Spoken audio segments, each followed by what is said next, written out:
¿Alguna vez has pensado que algunas de las figuras más poderosas del mundo, que influyen en millones, podrían estar relacionadas con algo mucho más oscuro? Imagina por un momento que los líderes que vemos todos los días en la televisión, como Donald Trump, Obama o incluso otros, no son solo políticos, sino piezas de un gran rompecabezas que se ha estado armando durante siglos. Ahora, ¿qué pasaría si supieras que hay un misterio profundo detrás de esos nombres y el destino del mundo, algo que muchos intentan ocultar? El miedo es real, pero lo que es aún más aterrador es que podría estar justo frente a nuestros ojos y ni siquiera nos damos cuenta. Pero, ¿y si todo esto estuviera conectado con una antigua profecía que habla sobre el anticristo? ¿Y si lo que estamos viviendo ahora ya estaba predicho hace mucho tiempo? ¿Y si las figuras que creemos conocer no son quienes dicen ser? Quédate conmigo, porque la respuesta a estas preguntas puede ser más impactante de lo que imaginas. Prepárate para descubrir un misterio que te hará cuestionar todo lo que sabes sobre el futuro del mundo. Imagina por un momento que estás leyendo una historia llena de acción, misterio y profecías. En el centro de esta historia aparece una figura enigmática que despierta curiosidad, temor y muchas preguntas. Esa figura es el anticristo. ¿Pero qué significa realmente este término tan cargado de significado? El anticristo es mencionado en la Biblia como alguien que se opone completamente a Cristo. La palabra misma tiene dos sentidos principales. Anti, que puede significar en contra de o en lugar de. Así que el anticristo no solo es alguien que está en contra de Jesús y sus enseñanzas, sino que también trata de tomar su lugar, como si pudiera reemplazarlo. En las Escrituras, se describe al anticristo como un líder poderoso, carismático y engañoso, que aparecerá en los últimos tiempos para sembrar caos, confusión y apartar a las personas de Dios. Es como si fuera un gran actor en una obra dramática que intenta convencer al público de que él es el héroe, cuando en realidad es el villano. Pero, ¿cómo sabemos de él? ¿Dónde aparece en la Biblia? En los escritos de Juan, específicamente en las cartas, 1 Juan 2, 18, 22, se menciona directamente la palabra anticristo. Allí se nos advierte que ya han surgido muchos anticristos, es decir, personas que niegan que Jesús es el Cristo. Sin embargo, Juan también habla de un anticristo singular, una figura clave que marcará los últimos días. Además, en libros como Daniel y Apocalipsis, encontramos descripciones simbólicas que apuntan al papel del anticristo en los eventos finales. Por ejemplo, en Daniel 7, se describe una pequeña cuerno que representa a un líder arrogante y blasfemo que se alzará con poder. En Apocalipsis 13, esta figura es referida como la bestia, un ser que recibe autoridad del propio Satanás para gobernar y engañar al mundo. Ahora te estarás preguntando, ¿por qué esto es importante? La Biblia no nos habla del anticristo para asustarnos, sino para advertirnos y prepararnos.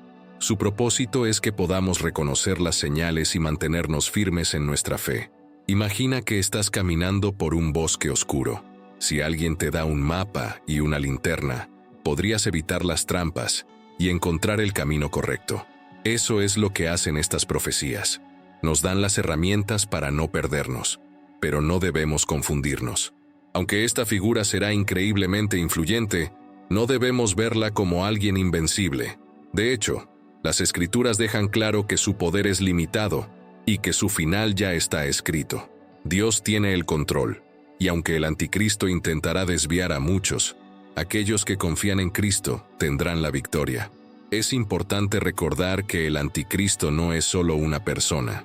La Biblia también menciona el espíritu del anticristo, que ya está operando en el mundo. 1 Juan 4:3. Este espíritu se manifiesta en actitudes, ideologías y acciones que se oponen a Dios y a su verdad. Por ejemplo, cada vez que alguien niega la divinidad de Jesús, promueve el odio en lugar del amor, o siembra división entre los creyentes, ese espíritu está actuando. Entonces, ¿cómo reconocerlo? Aquí es donde la Biblia nos da pistas. El anticristo será alguien que se alzará como un líder global. Alguien que tendrá una habilidad casi mágica para convencer a las masas. Tendrá un carisma increíble y ofrecerá soluciones aparentemente perfectas a problemas complejos. Pero detrás de su fachada encantadora, habrá mentiras y engaños. Al entender quién es el anticristo y lo que representa, podemos ver que su historia es parte de un plan mayor. No es el protagonista, sino una pieza en el gran tablero de ajedrez de Dios. Esto nos lleva a una pregunta intrigante. ¿Por qué tantas personas a lo largo de la historia han asociado a líderes poderosos con el anticristo? A lo largo de los siglos, muchos han mirado hacia líderes poderosos y polémicos, preguntándose si podrían ser el anticristo. Esta pregunta no surge de la nada. Las Escrituras nos describen al anticristo como alguien con una autoridad global, capaz de influir en multitudes y desviar a las personas de la verdad. ¿Qué mejor manera de hacerlo que a través del poder político? Pensemos por un momento. Los líderes políticos tienen una capacidad única de modelar el mundo. Pueden establecer leyes, guiar ejércitos, influir en economías y hasta manipular creencias. Esto los pone en una posición que, en las manos equivocadas, puede generar caos y destrucción. Un ejemplo claro de esto está en la historia reciente. Durante la Segunda Guerra Mundial, muchas personas creían que Adolf Hitler era el anticristo. ¿Por qué? Su discurso era poderoso y seductor, tenía una visión radical que cautivaba a millones y desataba un odio inimaginable. Su capacidad para manipular a las masas parecía encajar con las descripciones de un líder carismático y destructivo que se alzaría en los últimos tiempos.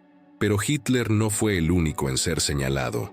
Napoleón Bonaparte, Benito Mussolini e incluso algunos líderes modernos han sido asociados con esta figura bíblica. Algunos lo hacen basándose en interpretaciones de las Escrituras, buscando coincidencias en nombres, fechas o eventos históricos. Otros lo hacen porque ven patrones de comportamiento, líderes que buscan control absoluto, que se oponen a los principios cristianos o que actúan con una ambición desmedida. Sin embargo, es importante destacar que no todo líder político controvertido es el anticristo. La Biblia nos advierte que habrá muchos anticristos en el mundo, pero solo uno cumplirá con todas las profecías relacionadas con los últimos días. Este será un líder que no solo buscará poder, sino que también se levantará como una figura casi divina, exigiendo adoración y negando a Dios.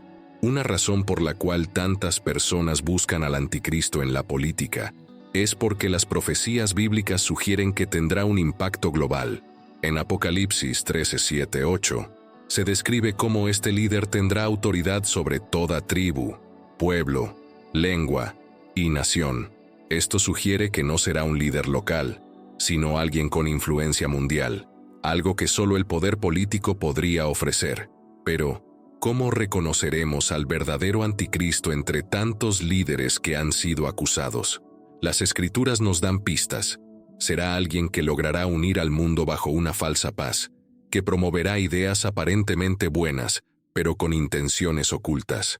Además, será respaldado por poderes sobrenaturales, mostrando señales y prodigios que engañarán a muchos. 2 Tesalonicenses 2:9-10. Esta búsqueda del anticristo en la política también refleja un temor profundo. Muchas personas temen la idea de un gobierno mundial que controle todos los aspectos de sus vidas. Este miedo no es nuevo. Desde los tiempos del Imperio Romano, la humanidad ha sentido desconfianza hacia aquellos que concentran demasiado poder. Al pensar en todo esto, una pregunta surge naturalmente. ¿Qué papel juega la religión en todo esto? La conexión entre política y religión se vuelve crucial al explorar la historia del anticristo. La religión, desde tiempos inmemoriales, ha sido una fuerza poderosa en el mundo. Une a las personas bajo creencias comunes, establece valores y guía las acciones de millones. Sin embargo, en el contexto del anticristo, la religión se convierte en un terreno peligroso. ¿Por qué? Porque el anticristo no solo buscará el poder político, sino también el espiritual. En Apocalipsis 13, se describe cómo la bestia será adorada por las masas. Esto nos da una idea clara. El anticristo no se conformará con gobernar, Buscará ser venerado como un dios. Para lograrlo, se infiltrará en el ámbito religioso, manipulando la fe de las personas y distorsionando las enseñanzas de Cristo. Imagina por un momento un líder carismático que afirma tener todas las respuestas a los problemas del mundo. Este líder podría incluso realizar milagros, convencer a la gente de que tiene un poder divino. ¿Qué tan fácil sería para él desviar a las personas de la verdad? Este es precisamente el plan del anticristo: utilizar la religión como una herramienta para su agenda. La Biblia también habla de un falso profeta que trabajará junto al anticristo. Apocalipsis 13, 11, 17. Este será un líder religioso que convencerá a las personas de adorar a la bestia. Es un dúo poderoso, uno que gobierna en el ámbito político y otro que controla el espiritual. Juntos, engañarán al mundo, creando una falsa religión que servirá como base para su gobierno. Pero, ¿cómo logrará esto el anticristo? Una estrategia clave será la unificación de religiones. En un mundo donde la división religiosa ha causado tanto conflicto, la idea de una sola religión mundial podría parecer atractiva. El anticristo podría presentarse como un pacificador, alguien que elimina las barreras entre religiones y ofrece una espiritualidad universal. Pero detrás de esta fachada de unidad, estará sembrando la semilla de la idolatría y el engaño. Esta manipulación de la religión no es algo nuevo. A lo largo de la historia, hemos visto cómo líderes han usado la fe para consolidar su poder. Desde los faraones egipcios, que se presentaban como dioses, hasta los emperadores romanos, que exigían adoración, la conexión entre poder y religión ha sido una constante. Sin embargo, el caso del anticristo será único. Su influencia no se limitará a un grupo o región, será global, y lo más peligroso será su capacidad para mezclar la verdad con la mentira. No se presentará como un enemigo directo de Dios al principio, sino como alguien que parece promover la paz y la justicia. Pero su verdadera intención será desviar a las personas de Cristo y dirigir su adoración hacia Él mismo. La religión también jugará un papel crucial en la marca de la bestia, un símbolo de lealtad al anticristo, que será impuesto a todos. Apocalipsis 13, 16, 17. Este será un acto de adoración y sometimiento, y aquellos que lo acepten estarán rechazando a Dios. La lección aquí es clara. El anticristo no solo buscará el poder político, sino también el espiritual. Utilizará la religión como un arma, distorsionando lo sagrado para sus propios fines. Por eso, es crucial que estemos alertas, fortalecidos en la fe y firmes en la verdad. La marca de la bestia es uno de los elementos más fascinantes y aterradores de las profecías bíblicas. Mencionada en Apocalipsis 13, 16, 17, se describe como una señal que será impuesta a todas las personas, grandes y pequeñas, ricas y pobres, libres y esclavas. Esta marca no es solo un símbolo, es una declaración de lealtad al anticristo, un acto que separa a quienes la aceptan de aquellos que permanecen fieles a Dios. Pensemos en lo que representa esta marca. En el texto bíblico se dice que será colocada en la mano derecha o en la frente. Estos lugares tienen un significado profundo. La mano derecha, en muchas culturas, simboliza acción y poder, mientras que la frente representa pensamiento y creencia. Al aceptar esta marca, las personas estarán entregando tanto sus acciones como sus pensamientos al control del anticristo. Lo interesante es que esta marca no será simplemente un emblema visible. Podría ser una tecnología avanzada o un sistema que permita a las personas comprar y vender, como sugiere el versículo 17. Esto nos lleva a reflexionar sobre cómo las profecías bíblicas parecen coincidir con el mundo moderno, donde los avances tecnológicos podrían facilitar un sistema de control total. Imagina un mundo en el que no puedas comprar comida, pagar tus cuentas o incluso moverte libremente sin esta marca. Sería una herramienta de opresión, diseñada para obligar a las personas a elegir entre la supervivencia física y la lealtad espiritual. Aquellos que se nieguen a aceptar la marca enfrentarán enormes dificultades, pero demostrarán su fidelidad a Dios. Aquí es donde entra la advertencia de Apocalipsis 14, 9, 10, que dice que aquellos que adoren a la bestia y reciban su marca beberán de la ira de Dios. Este es un recordatorio solemne de que, aunque aceptar la marca pueda parecer una solución temporal, las consecuencias serán eternas. La Biblia también nos da pistas sobre el propósito de esta marca. Más que un simple sistema económico, es una herramienta de adoración. Al aceptarla, las personas estarán reconociendo al anticristo como su líder supremo, relegando a Dios al segundo plano. Esta es la esencia del engaño: convencer a las personas de que están haciendo lo correcto, cuando en realidad están cayendo en la trampa de la idolatría. Al reflexionar sobre esta profecía, surgen muchas preguntas. ¿Cómo será esta marca? ¿Será algo visible o una tecnología implantada? ¿Cómo influirá el anticristo en tantas personas para que la acepten? Aunque no tenemos todas las respuestas, lo que sí sabemos es que el anticristo usará la manipulación, el miedo y la persuasión para imponer su sistema. Es importante recordar que, mientras el mundo se enfrenta a este desafío, Dios no abandonará a su pueblo. La Biblia nos asegura que habrá aquellos que resistirán, que permanecerán fieles incluso frente a la persecución. Estos serán los verdaderos vencedores, porque habrán elegido la eternidad con Dios sobre los beneficios temporales que ofrece la bestia. Este tema también conecta con el próximo aspecto importante: el número asociado a la bestia, que ha sido objeto de debate durante siglos. ¿Qué significa realmente este número y cómo encaja en esta narrativa? Apocalipsis 13:18 menciona un número que ha desconcertado y fascinado a generaciones: el 666, el número de la bestia.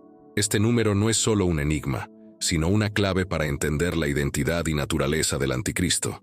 Pero, ¿qué significa realmente? El versículo dice: aquí hay sabiduría. El que tiene entendimiento, cuente el número de la bestia, porque es número de hombre, y su número es 666. Desde que estas palabras fueron escritas, han surgido innumerables teorías. Algunos creen que es un código que, al descifrarlo, revela el nombre del anticristo.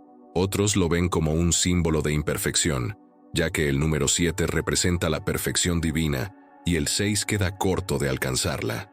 Para comprender el significado del 666, es útil analizar su contexto. En la cultura hebrea, los números tienen significados simbólicos profundos.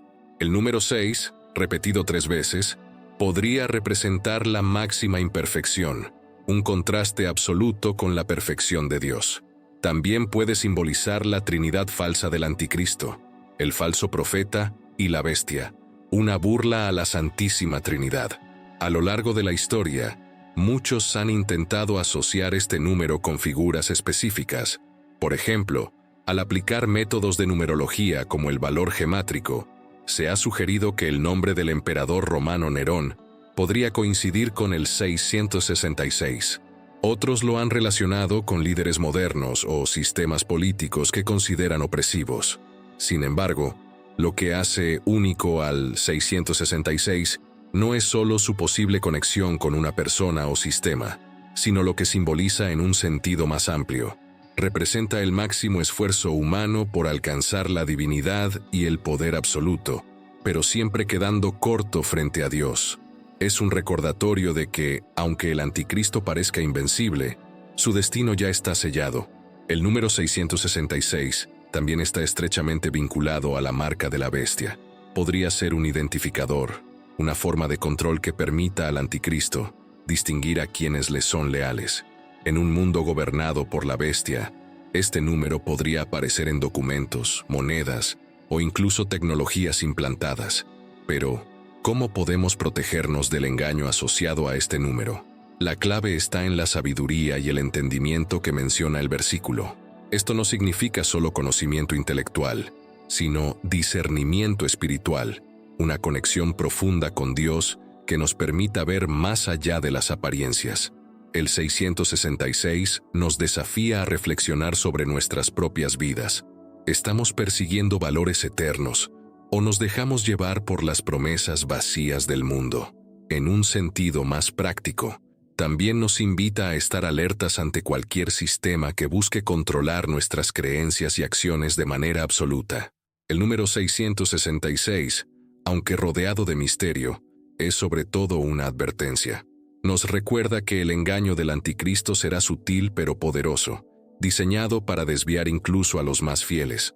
Por eso, es crucial estar firmes en la fe, confiando en la victoria final de Cristo sobre las fuerzas del mal.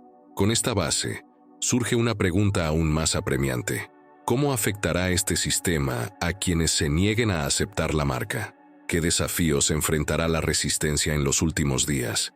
En Apocalipsis 13:15 se menciona que aquellos que se nieguen a adorar a la bestia o aceptar su marca serán perseguidos. Este es uno de los aspectos más dramáticos y aterradores de las profecías, pues marca un punto de inflexión. La lealtad a Dios será puesta a prueba de una manera muy concreta.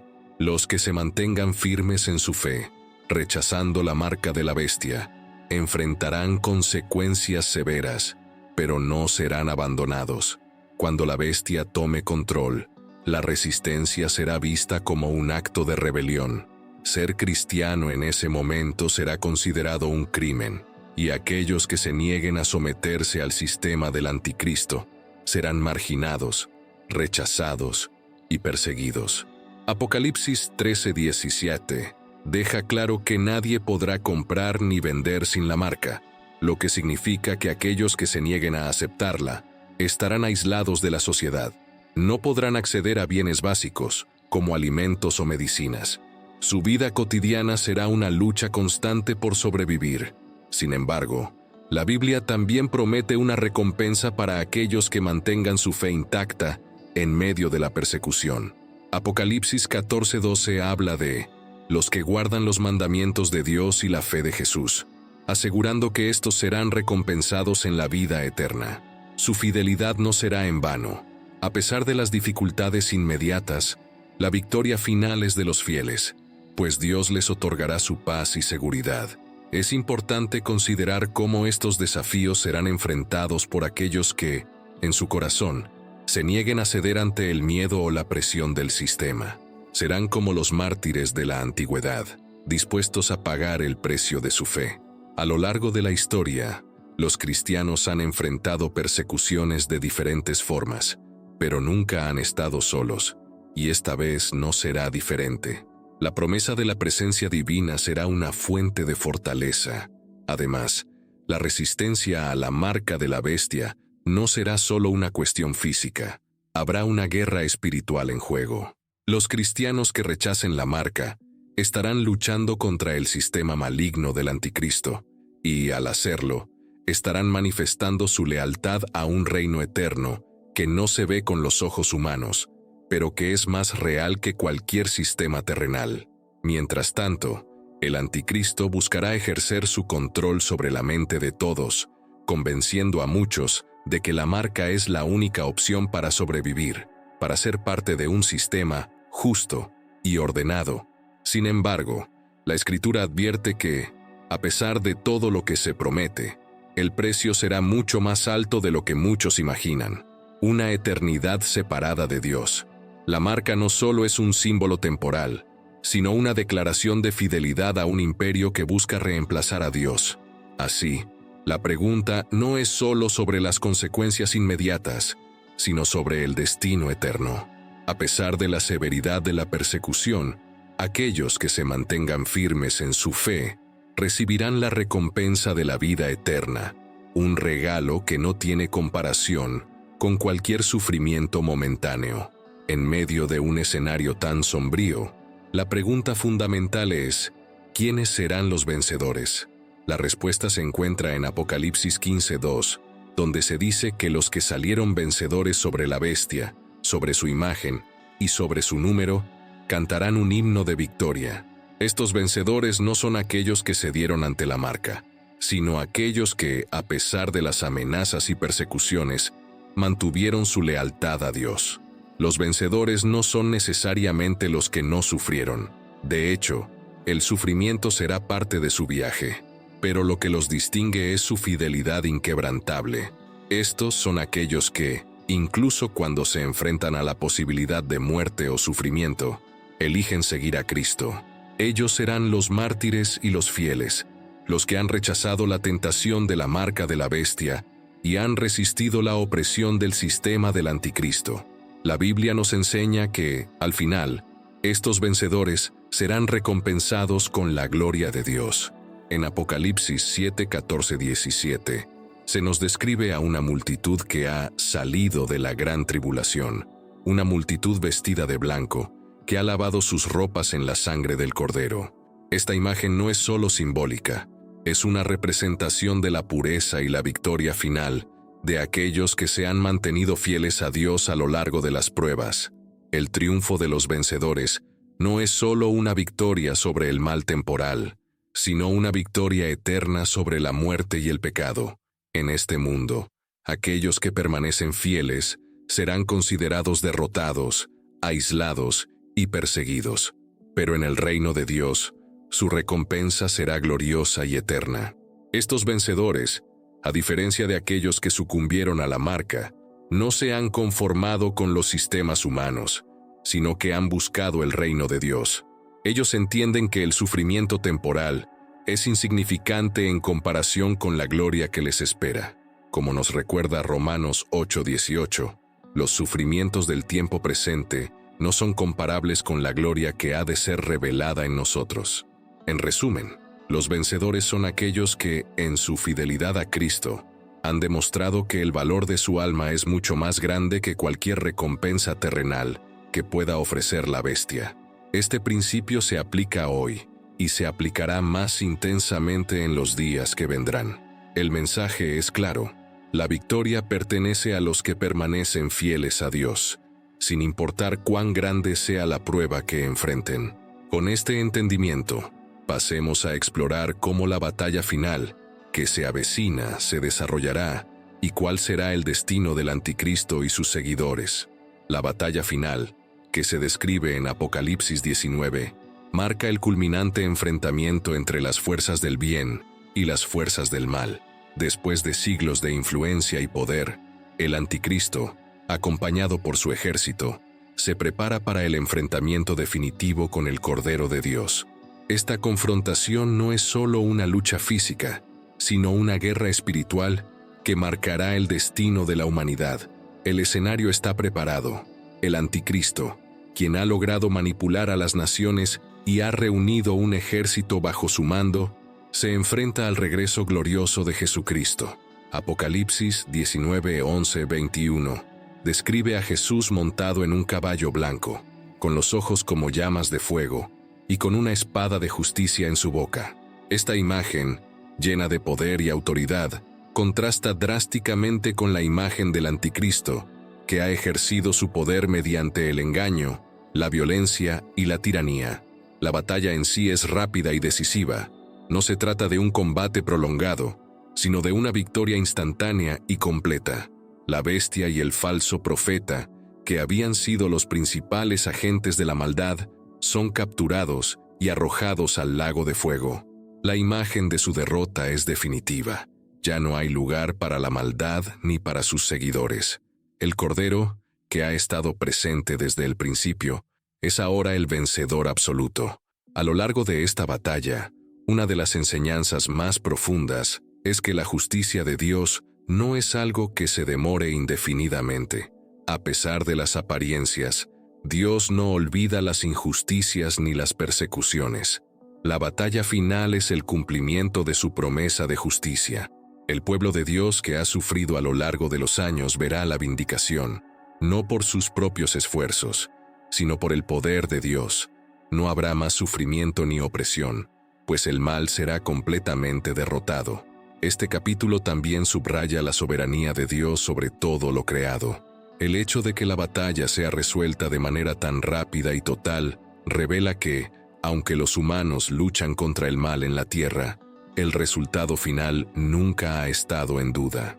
Dios tiene el control total, y Él es el único capaz de llevar a cabo una victoria definitiva contra las fuerzas de la oscuridad. Además, este evento marca el principio de una nueva era. La victoria sobre la bestia no solo es la derrota del mal, sino también la instauración del reino eterno de Dios. Ya no habrá más guerras, sufrimiento o maldad. Los cielos y la tierra serán renovados, y la gloria de Dios llenará todo. La promesa de un mundo nuevo, libre de pecado y corrupción, será finalmente cumplida. Este es el propósito final de la batalla, la restauración de la creación en su estado original, como fue en los días de Adán y Eva, pero mucho mejor. Después de la derrota del anticristo y la bestia, Apocalipsis 20 nos lleva al juicio final, un evento de trascendental importancia para todos los seres humanos. Este juicio no es solo una evaluación de las acciones de cada persona, sino el momento culminante en el que se determina el destino eterno de todos. Es el fin de la historia humana tal como la conocemos, el punto donde se cierra el ciclo de la humanidad y se establece la justicia definitiva de Dios. En este juicio, todos los muertos serán resucitados, grandes y pequeños. No importa su posición social, económica o política en la vida, todos se presentarán ante el tribunal de Dios. Los libros serán abiertos, y cada persona será juzgada de acuerdo con lo que haya hecho. No se trata solo de una revisión superficial de las acciones, se trata de un juicio completo, donde no se pasará por alto ningún detalle. Todo lo que cada persona haya hecho, dicho o pensado, será tenido en cuenta. No habrá forma de escapar de la justicia perfecta de Dios.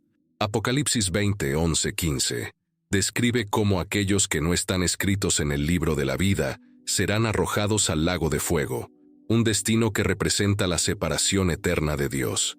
Esta es la muerte segunda, la muerte espiritual, la condenación eterna. La idea de un castigo eterno para los impíos es uno de los aspectos más difíciles de entender para muchos, pero la Escritura es clara al respecto. Aquellos que rechazan la gracia y la salvación de Dios tienen como destino final la condena. No es una decisión que Dios quiera tomar, sino el resultado de la libre voluntad de cada persona que ha decidido rechazar su amor y su verdad. El juicio final no es solo un evento para los impíos, sino también para los justos, aquellos que han sido fieles a Dios, que han perseverado en la fe, recibirán su recompensa. No se trata de un juicio que determine su salvación, porque ya han sido salvos por la gracia de Dios, pero sí es el momento en el que recibirán la recompensa de su fidelidad. Aquellos que han sido fieles en lo poco serán puestos sobre mucho. Recibirán la corona de vida que les ha sido prometida. Es importante entender que este juicio no es solo una cuestión de recompensas y castigos, sino una revelación completa de la justicia de Dios. Al final, todos verán que Dios fue justo en todo lo que hizo. No habrá lugar para el remordimiento o la duda, porque todos comprenderán que el juicio de Dios es perfecto. Él no hace acepción de personas, y su juicio será justo en todos los casos. Este es el final de la rebelión contra Dios. Después de este juicio, no habrá más maldad ni injusticia. El cielo y la tierra serán renovados, y los justos vivirán en la presencia de Dios para siempre, sin miedo, sin dolor, sin sufrimiento. La maldad será eliminada, y aquellos que han escogido seguir a Dios disfrutarán de la paz eterna que Él ha prometido. El juicio final es, por lo tanto, el cierre de la historia humana y el comienzo de la eternidad. Es un recordatorio de que nuestras decisiones en esta vida tienen consecuencias eternas. Al final, no es el poder del anticristo, ni la fuerza de la bestia lo que prevalecerá, sino la justicia perfecta de Dios. Este juicio nos invita a vivir con un propósito eterno en mente, sabiendo que nuestra fidelidad a Dios es lo único que realmente importa en el final de los tiempos. Con el juicio final y la derrota definitiva de la maldad, el escenario está listo para la instauración del reino eterno de Dios. Apocalipsis 21 nos presenta una visión impresionante de lo que será la Nueva Jerusalén, una ciudad celestial donde Dios morará con su pueblo para siempre. Esta ciudad no es solo un lugar físico, sino un símbolo de la restauración total y la perfección de la creación. Aquí la historia humana alcanza su clímax, un estado donde el sufrimiento, el pecado y la muerte ya no tienen lugar. La Nueva Jerusalén Es descrita como una ciudad resplandeciente, adornada con piedras preciosas, cuyas puertas están hechas de una sola perla. En su centro se encuentra el trono de Dios y del Cordero, y de él fluye un río de agua viva, un símbolo de la vida eterna que solo Dios puede dar. Las calles de la ciudad están de oro puro, tan transparentes que parece que el oro se ha convertido en cristal. No hay necesidad de sol ni de luna, pues la gloria de Dios ilumina todo, y el Cordero es su lámpara. La ciudad está construida de tal forma que simboliza la perfección y la totalidad. Tiene 12 puertas, representando las 12 tribus de Israel, y 12 cimientos, que recuerdan a los apóstoles del Cordero. Todo en la ciudad está diseñado para reflejar la gloria y la perfección de Dios, y es un lugar donde los redimidos vivirán en paz y en comunión eterna con Él. Pero lo que realmente distingue a la Nueva Jerusalén no es solo su belleza física, sino la presencia de Dios en ella. En este lugar Dios morará con su pueblo, y ellos serán su pueblo. La promesa de restauración que se había dado desde el principio de los tiempos, desde el Edén, finalmente se cumple. Ya no habrá más maldades que separen a los hombres de Dios, ni barreras que impidan la relación perfecta entre el Creador y su creación. La presencia de Dios será tan intensa que no habrá necesidad de templos ni de sacrificios, porque Él mismo será el centro de todo. Habrá paz perfecta, pues el pecado y la muerte serán eliminados para siempre. No habrá dolor, ni llanto, ni tristeza, pues todo lo antiguo habrá pasado. Todo será nuevo, y esta nueva creación será lo que siempre fue el plan de Dios para la humanidad. Una vida plena, sin la corrupción del pecado, en perfecta armonía con el Creador. Este capítulo de la Nueva Jerusalén no solo describe un lugar, sino una realidad transformadora para los redimidos. En la presencia de Dios, no solo la ciudad será nueva, sino que todo será renovado: la creación, los corazones, las relaciones. La promesa de restauración será plena y perfecta, y la humanidad vivirá finalmente en la realidad que siempre se le había prometido. Con la Nueva Jerusalén establecida, el viaje de la humanidad no ha hecho más que comenzar. El reino eterno de Dios es un estado que va más allá de cualquier comprensión terrenal. Es una eternidad que se caracteriza por la presencia continua de Dios, la adoración sin fin y una vida de perfecta paz. Es el cumplimiento de todas las promesas que Dios hizo a su pueblo a lo largo de la historia, desde el jardín del Edén hasta el final de los tiempos. Apocalipsis 22 describe esta eternidad, un lugar donde el río de la vida fluye desde el trono de Dios y del Cordero, llevando con él la vida eterna a todos los que moran en la ciudad. Los árboles de la vida, cuyas hojas sanan a las naciones, crecen a lo largo del río, y todo lo que antes había sido corrompido por el pecado, ahora es restaurado y purificado. La eternidad en la presencia de Dios es un estado de continua renovación, sin límites, sin fin. El cumplimiento de las promesas de Dios es total en este nuevo reino. Las bendiciones que Él ha prometido desde el principio de la historia humana ahora se hacen realidad. La relación perfecta con Él, que se rompió en el Edén, es restaurada para siempre.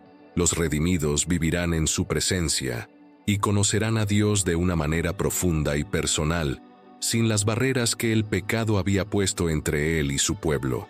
La eternidad es también un tiempo de adoración continua.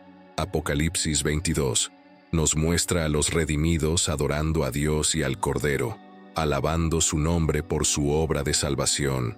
Esta adoración no es solo una actividad, sino un modo de vida. Los creyentes vivirán para glorificar a Dios, disfrutando de su presencia de una manera continua, sin las distracciones ni las dificultades que caracterizan la vida en la tierra. Este estado eterno también está marcado por la eliminación de todo mal. No habrá más maldad, pecado o sufrimiento. La muerte ha sido vencida, y aquellos que han sido redimidos vivirán en paz, alegría y justicia. No habrá más necesidad de luz artificial, pues la gloria de Dios será su luz. El tiempo, tal como lo entendemos, será transformado, y la eternidad será un continuo vivir en la presencia de Dios, experimentando su amor y su gracia de manera infinita. La eternidad no es solo una espera pasiva, sino una vida activa, llena de gozo, crecimiento y adoración. Las promesas de Dios que se habían dado a los patriarcas, a los profetas y a los apóstoles, se cumplen de manera perfecta. Cada promesa hecha por Dios se convierte en una realidad tangible para su pueblo. Y esta eternidad, lejos de ser algo abstracto, es algo profundamente personal. Cada redimido vivirá en comunión con Dios de una manera que sobrepasa cualquier experiencia humana conocida. En la visión que Juan nos presenta en el último capítulo de Apocalipsis, el Espíritu de Dios, junto con la novia, la Iglesia, hace una invitación solemne y urgente a todos los que escuchan. La invitación no es solo una llamada a unirse a la salvación, sino una exhortación a aceptar la gracia de Dios, a participar de la vida eterna y a responder a la oferta que ha sido hecha de manera generosa y gratuita. La voz del Espíritu se une a la voz de la Iglesia para clamar, «Ven». Es un llamado universal, dirigido a todos los que aún no han tomado la decisión de seguir a Cristo. Este llamado no es uno cualquiera, es el llamado final, el último ofrecimiento de la gracia de Dios antes del cierre definitivo de la historia humana. La promesa es clara: el que tenga sed, venga; el que quiera, tome gratuitamente del agua de la vida. No hay ningún requisito previo, ninguna condición más allá del deseo sincero de recibir lo que Dios ha ofrecido. El agua de la vida es la gracia de Dios, es el sacrificio de Jesús, y es la vida eterna que brota del sacrificio del Cordero. La invitación es un recordatorio de que la salvación no puede ser ganada por esfuerzos humanos, ni puede ser comprada con riquezas o méritos. Es un regalo divino, accesible a todos, pero al mismo tiempo es una oferta que debe ser respondida. El llamado es urgente, pero también es lleno de amor y de paciencia. Dios no quiere que nadie se pierda, y por eso su voz sigue sonando, a través del Espíritu y de la Iglesia, llamando a todos a la reconciliación.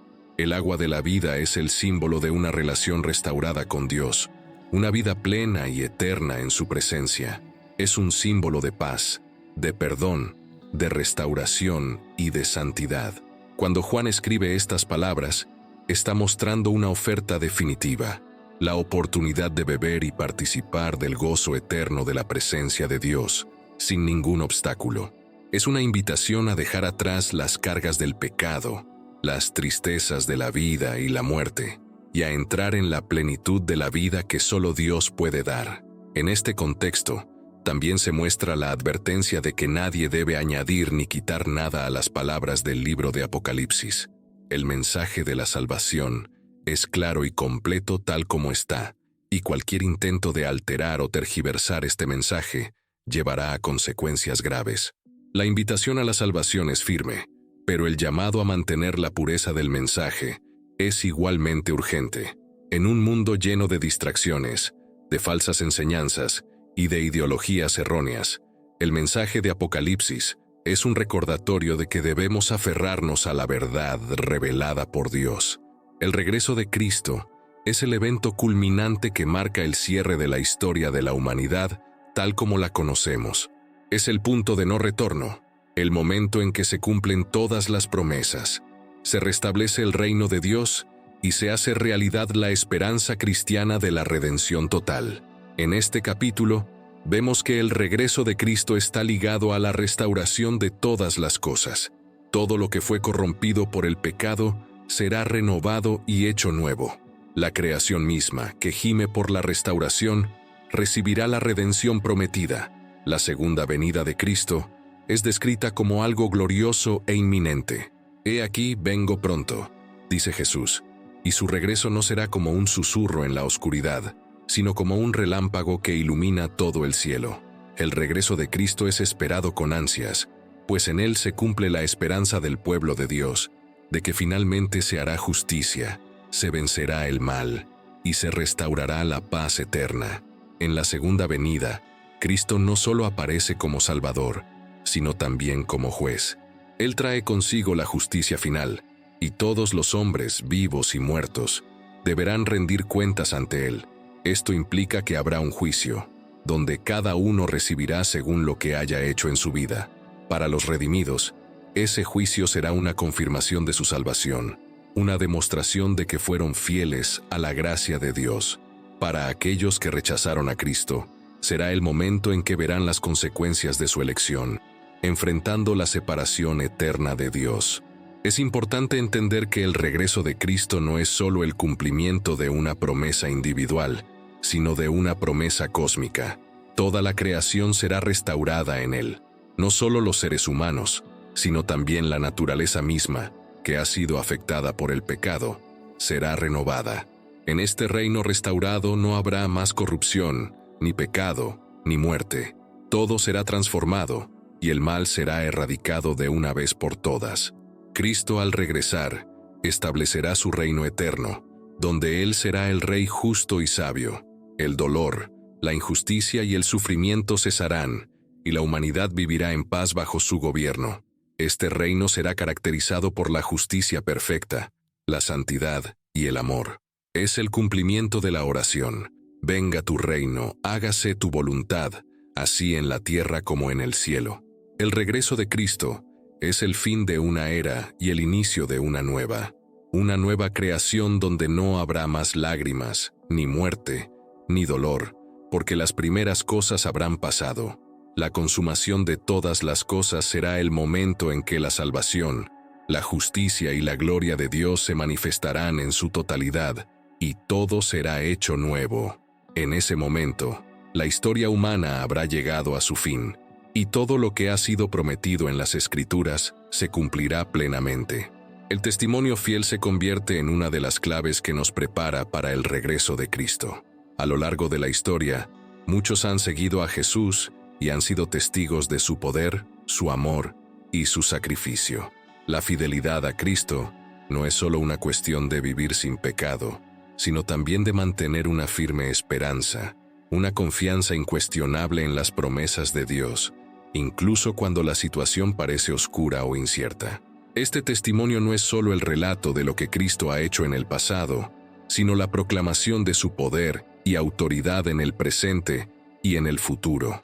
El apóstol Juan, al escribir el Apocalipsis, está llamando a los cristianos a mantenerse firmes en su fe, a ser testigos vivos del Evangelio. Es un llamado a no rendirse ante las dificultades, a no perder la esperanza cuando el mal parece prevalecer en el mundo. Este testimonio no es fácil de dar, ya que involucra a veces sacrificios grandes, incluso la persecución. Sin embargo, es un testimonio de la victoria de Cristo, quien venció la muerte y el pecado en la cruz.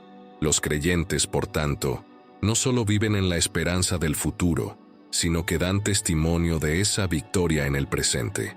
Los testigos fieles son los que, a pesar de la adversidad, siguen proclamando la verdad del Evangelio y viven de acuerdo con los principios del reino de Dios.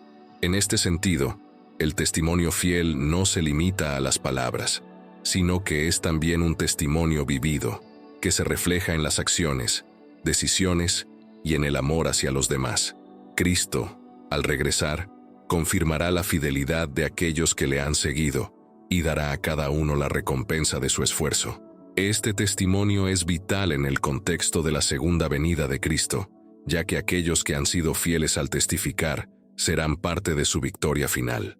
El testimonio de la victoria de Cristo no es solo para los tiempos pasados o para los tiempos futuros, sino para el presente, para que todos los creyentes puedan vivir con la seguridad de que el mal será derrotado. La certeza de la victoria de Cristo está en que su regreso no es una posibilidad incierta, sino una promesa segura. El mal, aunque prevalezca temporalmente, no tiene la última palabra. El Cordero de Dios ya ha ganado la victoria, y su regreso será el momento en que esa victoria será visiblemente proclamada en todo el universo. El testimonio fiel, entonces, está conectado de forma inseparable con la victoria de Cristo, porque aquellos que han creído en Él, que han confiado en su palabra, serán los primeros en ver y participar de esa victoria. La esperanza cristiana no es una esperanza vaga ni incierta, sino una esperanza fundamentada en las promesas de un Dios que nunca falla.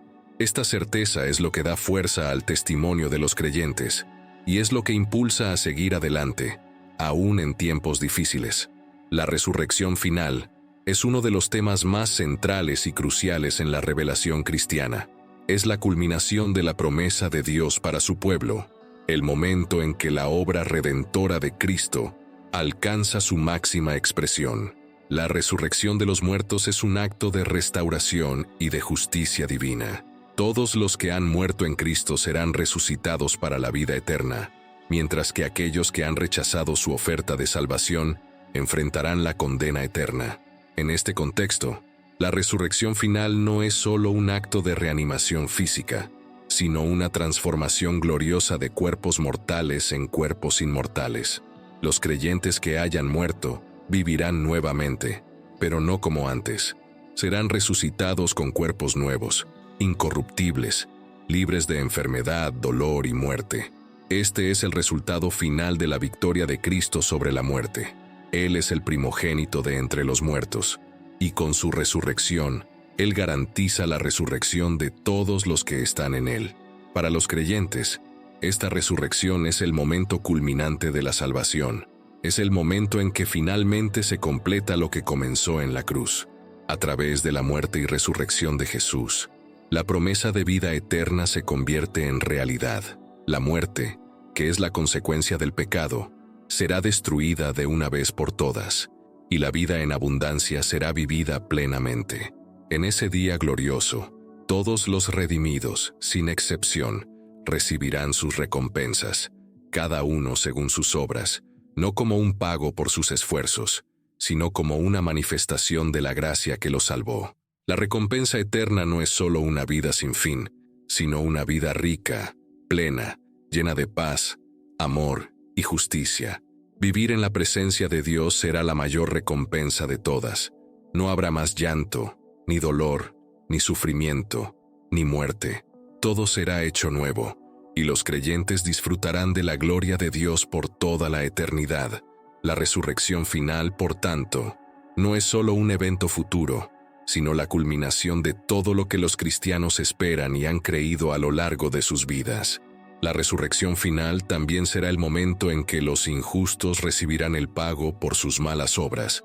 Aquellos que rechazaron a Cristo, que vivieron sin arrepentimiento y en rebeldía, enfrentarán el juicio y la condena. La separación eterna de Dios, que es la segunda muerte, será el destino de aquellos que no han aceptado la salvación. Esta es una realidad tan dura como cierta, porque la gracia de Dios, que ha sido ofrecida a todos, será rechazada por algunos, y el rechazo de la salvación conlleva consecuencias eternas. Al mismo tiempo, la recompensa para los justos no es solo una cuestión de recibir un don, sino de disfrutar de lo que han vivido en Cristo. Serán recompensados por su fidelidad, por su perseverancia en la fe y por su amor hacia los demás. La resurrección final, en última instancia, es el cumplimiento de la promesa de un nuevo cielo y una nueva tierra, donde la justicia de Dios será visible, palpable y eterna. La Nueva Jerusalén es un símbolo de la culminación de todas las promesas de Dios, un lugar donde Él reinará eternamente con su pueblo. Esta ciudad no es solo un lugar físico, sino el centro espiritual de la restauración del cosmos. En el libro de Apocalipsis, Juan describe la ciudad como un lugar lleno de gloria, sin dolor, sin llanto, sin muerte y sin ninguna clase de maldad. En esta nueva Jerusalén, los creyentes serán completamente restaurados, viviendo en una relación perfecta con Dios y entre sí. La ciudad es descrita como un lugar de belleza indescriptible, adornada con gemas preciosas, calles de oro puro y puertas de perlas. Estas imágenes no deben tomarse únicamente como metáforas, sino como una representación de la magnificencia y la gloria de la presencia de Dios. La Nueva Jerusalén es la manifestación física de un reino eterno, un reino que ha sido prometido a aquellos que permanecieron fieles a Dios, que esperaron su venida y que perseveraron a pesar de las pruebas. Este lugar no es solo un hogar futuro, sino también un reflejo de la restauración completa de la creación. Así como la caída de Adán y Eva trajo consigo la corrupción del mundo, la restauración final en la Nueva Jerusalén traerá la restauración de todas las cosas. La tierra, el cielo y los seres humanos serán transformados y todo será redimido. Dios no solo salvará a los individuos, sino que también restaurará la creación misma. En este contexto, la ciudad se convierte en el punto culminante de toda la historia de la salvación, donde todo lo que fue perdido en el Edén será restaurado. Una de las características más impresionantes de la Nueva Jerusalén es la presencia directa de Dios. En ella no habrá necesidad de sol ni de luna, porque la gloria de Dios iluminará la ciudad. Esta luz no es solo física, sino espiritual. La gloria de Dios será la fuente de toda luz y vida en esta ciudad eterna. No habrá más oscuridad, ni pecado, ni maldad que interfiera con la comunión perfecta entre Dios y su pueblo. En esta Nueva Jerusalén, la relación con Dios será tan íntima y directa que no será necesario intercesores ni templos, porque Él mismo será el templo, y su presencia llenará todo. En este reino eterno, el sufrimiento será erradicado, y los redimidos vivirán en paz eterna. Ya no habrá tristeza, ni sufrimiento, ni dolor. Esta es la promesa que resuena a lo largo de las Escrituras, y que es reafirmada en la Nueva Jerusalén. Dios hará nuevas todas las cosas. No solo se trata de una vida sin sufrimiento, sino de una vida completa, rica, en la que los fieles disfrutarán de la comunión perfecta con el Creador, en la que su paz reinará por siempre. Este reino es, por lo tanto, el establecimiento del reino de Dios en su forma plena. No será un reino temporal, ni uno sujeto a los caprichos de la historia, sino un reino eterno que no conocerá el fin. En esta ciudad, los reinos de la tierra habrán desaparecido, y solo quedará el reino de Dios. La Nueva Jerusalén será la capital de este reino, y todos los pueblos que han sido redimidos de todas las naciones vivirán bajo la soberanía perfecta de Dios. Aquí se cumplirá la promesa que se dio a los patriarcas, que sus descendientes serían como la arena del mar y que recibirían una tierra eterna.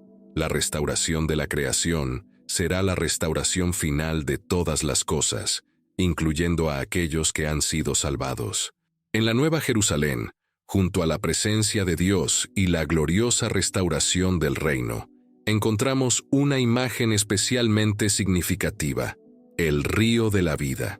En Apocalipsis, Juan describe un río cristalino que fluye del trono de Dios y del Cordero, un río que simboliza la restauración completa de la creación y la vida eterna. Este río no es solo un recurso físico, sino una representación de la abundante vida que fluye directamente de Dios, dadora de vida a todo lo que toca. El río de la vida es también una imagen de la sanación y la restauración. En la orilla de este río crecen los árboles de la vida, cuyas hojas son para la sanación de las naciones. Estas hojas representan la curación final, que será otorgada a toda la humanidad. Ya no habrá más heridas, ni enfermedades, ni sufrimiento. La creación será completamente restaurada, y los efectos del pecado, que han traído muerte y dolor a la humanidad, serán erradicados. El río de la vida fluye como un símbolo de la abundancia y la perfección de la vida en el reino de Dios. Este río también es un recordatorio de las promesas cumplidas de la bendición divina. En el Edén, un río fluía para regar el jardín, y ahora, en la Nueva Jerusalén, este río fluye desde el mismo centro de la vida, de donde todo se origina. El agua de este río es agua viva, que no solo satisface la sed física, sino que también nutre espiritualmente a los redimidos. Es la vida eterna que fluye constantemente, sin cesar, de Dios hacia su pueblo. Además de ser un símbolo de vida, el río de la vida también es un recordatorio de la restauración de la humanidad misma. Las aguas del río lavan todo lo impuro, y las naciones que beben de él son sanadas. Es un símbolo del perdón final, de la purificación completa, en la que todo lo que ha sido corrupto y manchado por el pecado será sanado y restaurado. A través de este río, la humanidad será llevada a una nueva relación con Dios. una en la que no habrá más barreras ni divisiones, sino una perfecta unidad bajo su soberanía, la restauración de todas las cosas. Entonces, no es solo un concepto abstracto, sino una realidad tangible, vivida. El río de la vida fluye como una manifestación de esta restauración, trayendo consigo la paz, la justicia y la armonía en todo el universo. Así como las aguas del mar cubren la tierra, este río traerá una restauración completa, restaurando no solo a los seres humanos, sino también a la creación misma. En el final de los tiempos, todos los fieles disfrutarán de las bendiciones de este río y de la restauración total de la creación. Es la culminación de la obra redentora de Dios, que comenzó en el Edén, pasó por la cruz, y ahora se completa en la Nueva Jerusalén, en un mundo restaurado, donde Dios mora con su pueblo para siempre. A medida que nos acercamos al fin del relato de la redención y restauración final, un acontecimiento definitivo e ineludible se lleva a cabo: el juicio final. Este juicio no es solo un acto de evaluación de las obras humanas, sino el cumplimiento último de la justicia divina. En el libro de Apocalipsis, este juicio está relacionado con la revelación de las acciones de cada individuo ante el trono de Dios. Nadie podrá escapar de esta confrontación final con el Creador. El juicio final ocurre después de la resurrección de los muertos, donde todos, sin excepción, serán levantados para ser juzgados según sus obras. Aquellos cuyos nombres no se encuentren escritos en el libro de la vida serán separados de la presencia de Dios, mientras que los que han sido fieles y redimidos serán recibidos en el reino eterno. Este juicio no es solo un acto de condena, sino también una declaración de la soberanía de Dios sobre todo lo que ha creado, mostrando que su justicia es perfecta y su voluntad se cumple sin fallos. En este juicio se revela la verdad sobre cada ser humano, las intenciones de su corazón, las decisiones tomadas a lo largo de su vida y la forma en que respondieron al llamado de Dios. El libro de la vida, en el cual están escritos los nombres de los redimidos, se convierte en la clave para el destino eterno de cada uno. La vida de aquellos que han sido redimidos será confirmada como una vida vivida en obediencia y fe.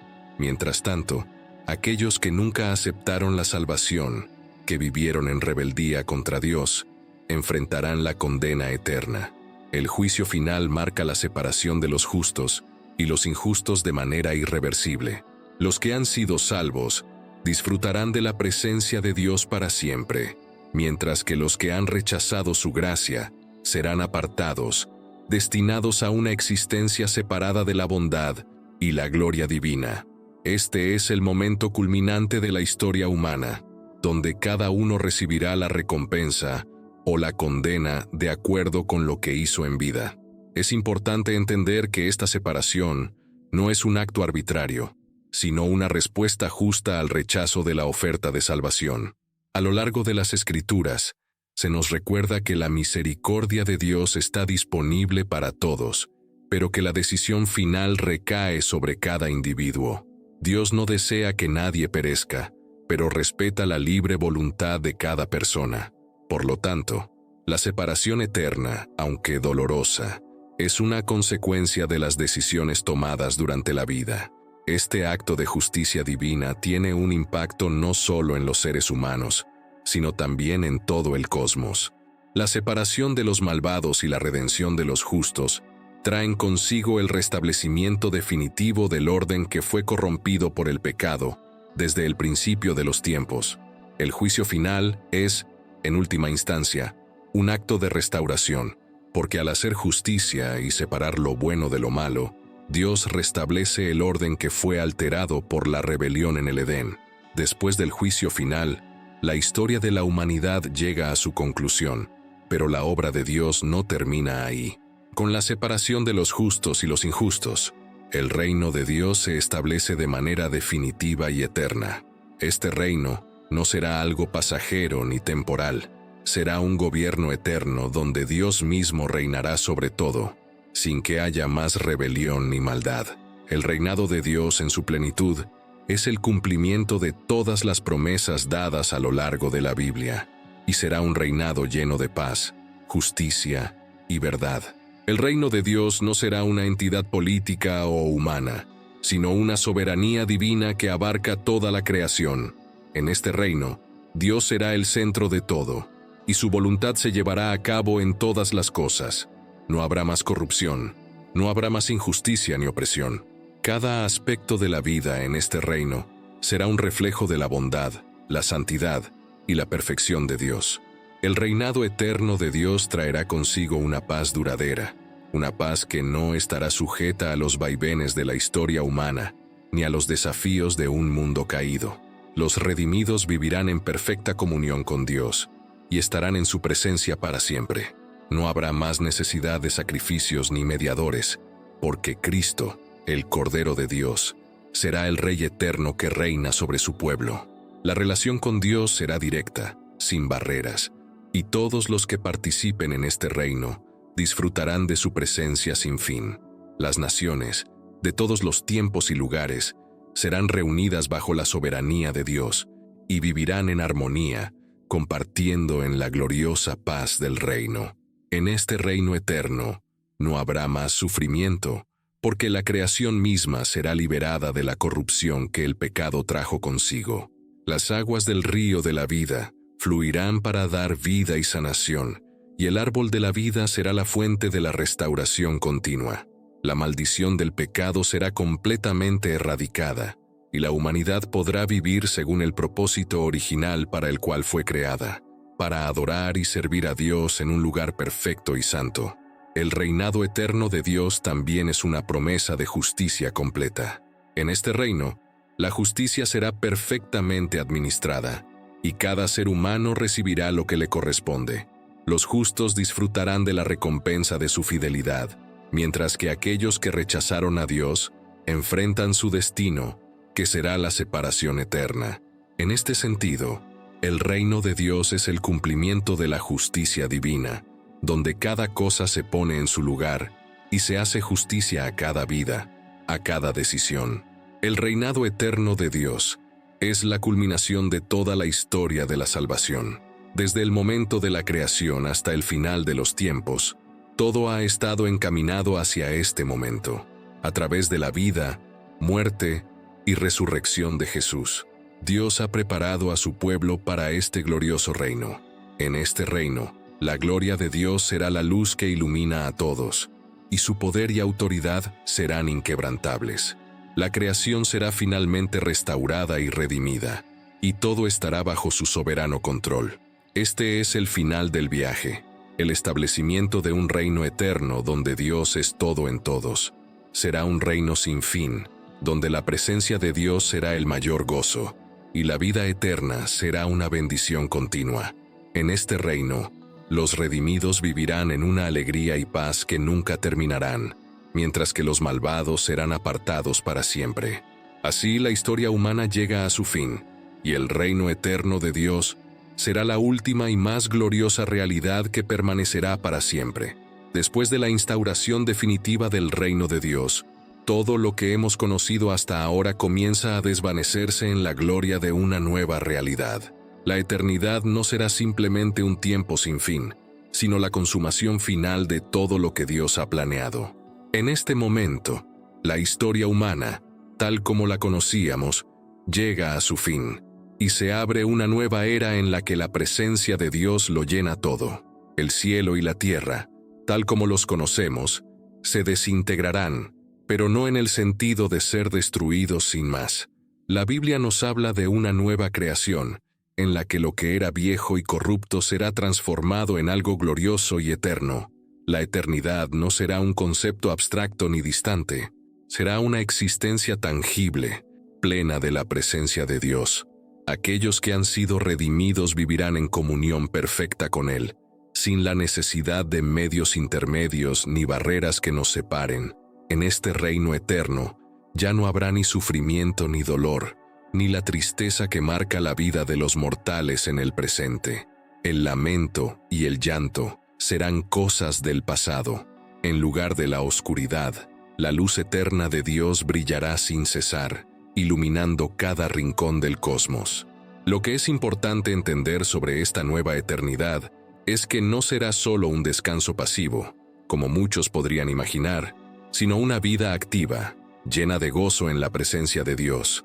El propósito original para el cual la humanidad fue creada, la adoración y la comunión con Dios, se cumplirá de manera plena, sin la mancha del pecado, sin la tentación que antes acechaba.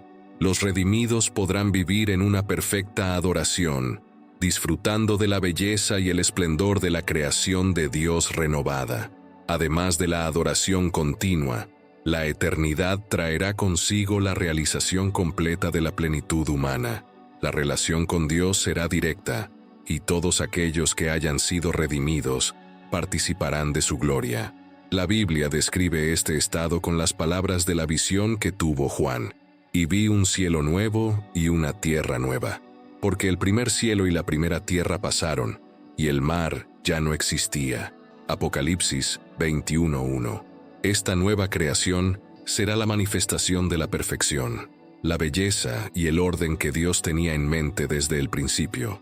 En el Edén, Dios hará nuevas todas las cosas. Este es un aspecto fundamental de la consumación final.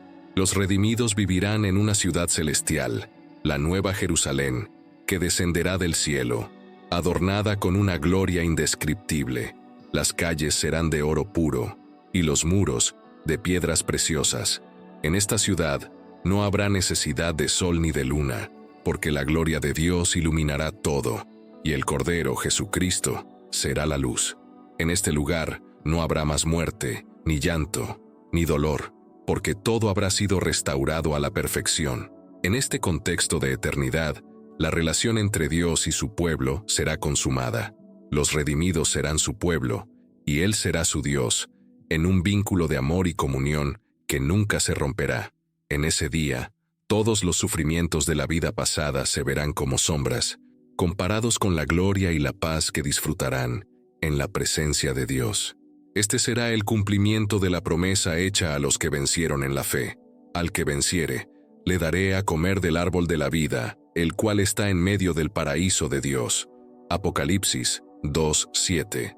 La consumación final también traerá la eliminación total del pecado. No habrá más tentación, ni rebelión, ni corrupción. El mal será erradicado para siempre, y la justicia y la santidad de Dios prevalecerán en toda la creación. Este es el cumplimiento de la obra redentora de Cristo, quien, a través de su sacrificio en la cruz, ha conquistado el pecado y la muerte, y ha establecido un reino de paz y justicia eterna. Los redimidos vivirán en este nuevo mundo, con cuerpos transformados, sin enfermedad ni debilidad, disfrutando de la vida plena en comunión con Dios. En esta eternidad perfecta, el tiempo tal como lo conocemos no tendrá la misma relevancia. Vivir en la eternidad es vivir en una plenitud continua, sin el agotamiento del día y la noche, sin las limitaciones del tiempo. Cada momento será una expansión del gozo y la gloria de la presencia de Dios. Sin fin, aquel que ha sido redimido habrá alcanzado su propósito eterno, vivir en la adoración y la gloria de su Creador, de manera perfecta y continua. Al final, la consumación final no solo es un fin, sino un comienzo.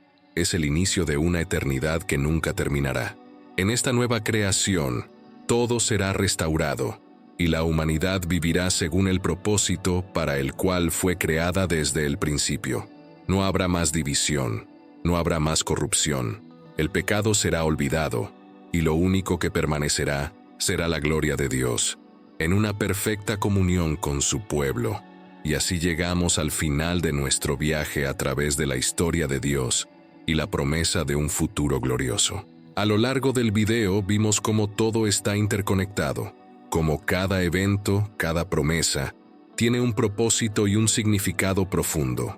Al final, tenemos la esperanza de un nuevo comienzo, de una eternidad donde el mal no tendrá cabida, y donde podremos vivir plenamente en la presencia de Dios. Pero, atención, no olvides que esta historia todavía se está escribiendo. Cada uno de nosotros tiene un papel que desempeñar en esta narrativa, y la forma en que vivimos hoy puede prepararnos para ese glorioso futuro. Y lo más hermoso de esta promesa es que está al alcance de todos, sin importar dónde estés en tu vida ahora mismo. Siempre hay una posibilidad de transformación, de vivir una nueva historia con Dios, de mirar al futuro con esperanza. Sé que este viaje fue emocionante y profundo, y quizás hayas aprendido algo que tocó tu corazón de manera especial. Ahora te invito a reflexionar. ¿Qué aprendiste del video de hoy? ¿Qué te tocó o te inspiró más? Compártelo en los comentarios, vamos a conversar sobre eso. Y si aún no te has suscrito al canal, aprovecha ahora para hacerlo. Así no te perderás ninguno de nuestros videos, y cada nuevo contenido nos permitirá seguir juntos en este camino de aprendizaje y descubrimiento. Muchas gracias por ver, y hasta el próximo video.